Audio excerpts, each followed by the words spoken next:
எங்கே செல்கிறாய் மனிதா?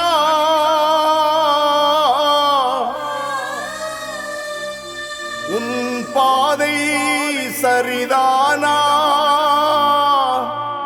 நில், கவனி, செயல்படு. தந்தை, மகன், தூய ஆவியின் பெயரால் ஆமென். எங்கள் அன்பு நிறைந்த தகப்பனே, உயிருள்ள எங்கள் கடவுளே, உமக்கு ஸ்தோத்திரங்கள் ஏறெடுக்கிறோம். மிகுந்த நன்றியோடு ஆண்டவரே உம்மை துதிக்கிறோம், தாழ்மையோடு ஆராதிக்கிறோம். அன்பான எங்கள் தகப்பனே, என்றும் எங்களை நேசிக்கிறவரே, ஒவ்வொரு நாளும் எங்களை அன்போடு அரவணைத்து வழிநடத்துபவரே, குறிப்பாக துன்ப வேளையில, நெருக்கடிகள் நிறைந்த சமயத்தில எங்களுடன் கரம் பிடித்து எங்களை நடத்தி செல்லுபவரே, உம்மை போற்றுகிறோம். இந்த உலக வாழ்விலே ஆண்டவரே, சில வேளைகளில் மிகுந்த கசப்பு உணர்வுகளோடு வாழ்க்கையை நடத்த வேண்டியுள்ளதே. அப்படிப்பட்ட நெருக்கடியில் இருக்கிற ஒவ்வொருவருக்காகவும் இன்றைக்கு உம்மிடம் கெஞ்சி மன்றாடுகிறோம். அவர்களை பலப்படுத்தியறலும், அவர்களை உமது ஆசிரியரால் நிரப்பியறலும், மனம் தளர்ந்து போகாதபடி ஆண்டவரே, எடுக்கின்ற முயற்சிகளிலே வருகின்ற தோல்வியை கண்டு துவண்டு போகாதபடி நீர் இருக்கிறீர், நீர் அவர்களுக்கு வெற்றி தருவீர் என்ற முனைப்போடு செயல்படுகின்ற வலிமையை, மன வலிமையை, உடல் உறுதியை அவர்களுக்கு தருவீராக, அவர்களுக்கு தருவீராக. இயேசுவின் நாமத்தில் ஜெபிக்கிறோம் பிதாவே, ஆமென், ஆமென்.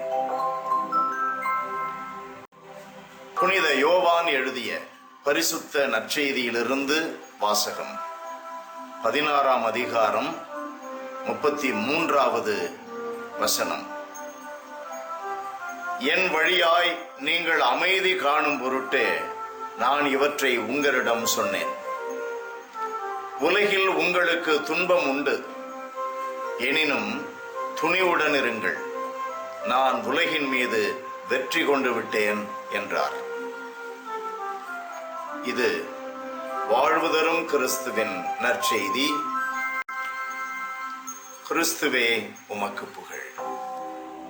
இயேசுவில் எனது அன்பிற்குரியவர்களே, உங்களுக்கு என்னுடைய இதயம் நிறைந்த கனிந்த வணக்கம், வாழ்த்துக்கள். அன்பானவர்களே, இயேசு என்ன சொல்லுகிறார் பாருங்கள். என் வழியாய் நீங்கள் அமைதி காணுங்கள். 20வது அதிகாரம் இந்த யோவான் நற்செய்தியிலேயே இயேசு ஆண்டவர் சீடர்களை சந்திக்கின்ற வேளையில் அவர் அதைத்தான் முதலாக சொல்லுகிறார். மீண்டும் இயேசு அவர்களை நோக்கி உங்களுக்கு அமைதி உரித்தாகுக என்றுதான் குறிப்பிடுகிறார். இயேசுவின் வழியாக எவ்வளவு நெருக்கடியிலும் துன்பத்திலும் நெருடல்கள் மத்தியிலும் வாழ நேர்ந்தாலும் உங்களுக்கு அமைதி உண்டு. இயேசுவை நம்புகிறீர்கள் என்றால், இயேசுவின் பாதையில் விடாப்பிடியாய் இருக்கிறீர்கள் என்றால், உங்களை அறியாமலேயே ஒரு இனம் புரியாத அமைதி உள்ளத்தில் இருக்கும். அது இயேசு தரும் அமைதி. உலகம் தரும் அமைதியை போன்றது அல்ல. குடிப்பதனால் ஒரு அமைதி, விபச்சாரத்தினால் ஒரு அமைதி, பொய் சொல்லி பிழைப்பதினால் ஒரு அமைதி, கொள்ளையடிப்பதனால் ஒரு அமைதி, பதவியை மற்றவரிடமிருந்து பறித்துக் கொள்வதனால் அமைதி. அப்படிப்பட்ட அமைதி அல்ல. அது அடுத்த நிமிடம் நம்மை கடந்து போகும். இந்த அமைதி துன்பமாக இருக்கலாம், துயரமாக இருக்கலாம், இன்பமாக இருக்கலாம், சுகமாக இருக்கலாம், அது அப்படியே இருக்கும். அப்படிப்பட்ட அமைதி இயேசு வழியாக கடவுள் உங்களுக்கு தருகிறார்.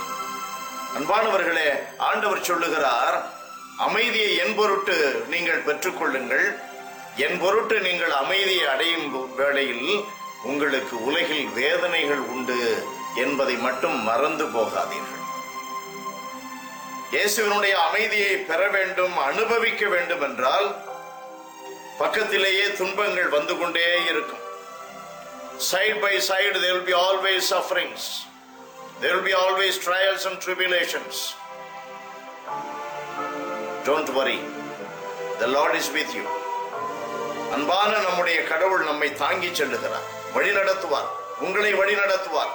கசப்புகளை தாண்டி செல்லுவீர்கள், கடுமையான பாதையை தாண்டி செல்லுவீர்கள். நீங்கள் தான் வெற்றி வீரர்கள். God bless you. Praise the Lord.